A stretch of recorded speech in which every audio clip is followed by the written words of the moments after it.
out. Out. All of Europe. More yet.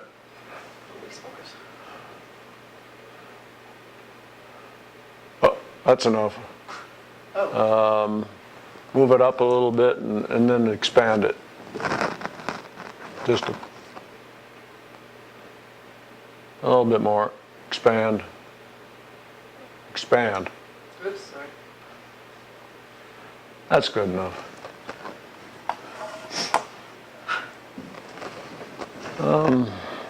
He used to have to do this himself, so this is an improvement of some sort. Yeah. Believe it or not. These crop formations add to each other from former years. So we can't just forget them after a couple weeks when the thing's mowed. 2 of them are from this area right here. One key one for the whole time walker entity is right here, and this is the apex of a Great Pyramid format. I've just drawn 1/2 of it. The other half is down like that. This is the base of the pyramid. That's the apex. This is the corner of it. And, well, actually, that's the corner there. Now, the new format, before the capstone area was pretty much like that, but now the new format has added another layer to the capstone, a new one, and a star over the thing, which gives it the raw star capability. So this is it on the European scale. Now Is that your raw star 2000 you're talking about? Oh. Yeah. This is a raw star 2000 on a continental scale. It's using a very strange system there.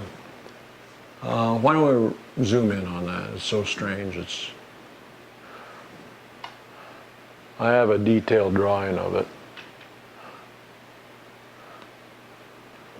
We can see it by satellite. Blow it up more. That's good.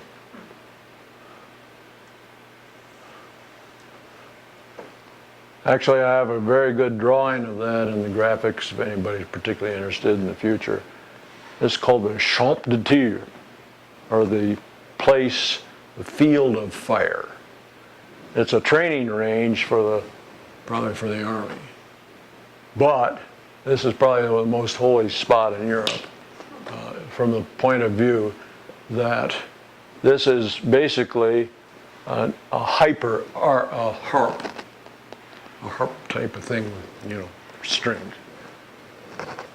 Only this particular harp is resonating with Lyra in the constellation. And Lyra is up where Aquila the eagle is, and then Cygnus the swan. Cygnus is the resh pole for the whole celestial sphere.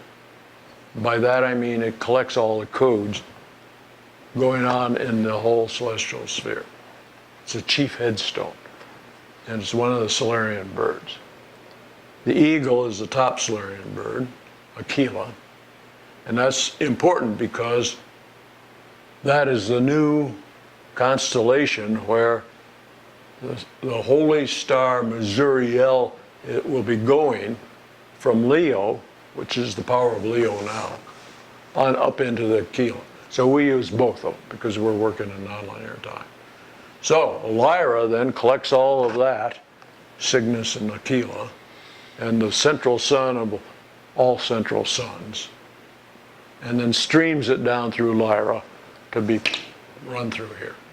So this becomes this base point for this huge new raw star system.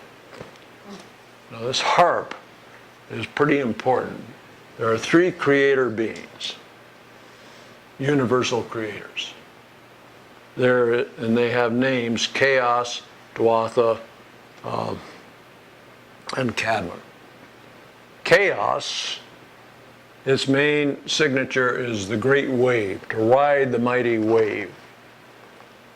And that's part of this creation thing that we're doing, is to define that wave and link in with it.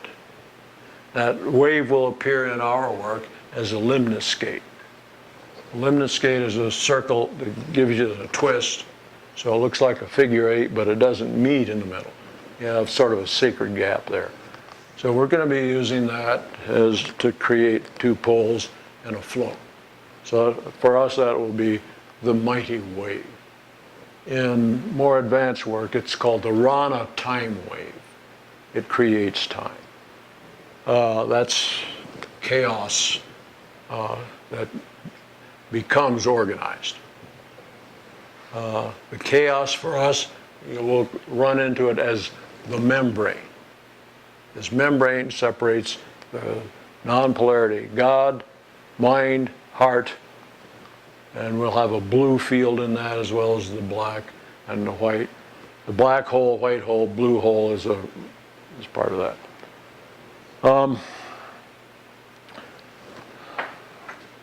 The Cadman part is the template for the new human. And the symbol for that is the flaming tree. Now we're going to want to be that flaming tree and the flame in it, and that creates our satrapment, or the self-definition. The other one is Dwatha, and that is to become the strings of the harp. So this harp thing is important, and for us, there will be 20 strings in our harp, which gives us the geochronism system that these time walkers can use. It enhances it. Okay, let's go on up to England.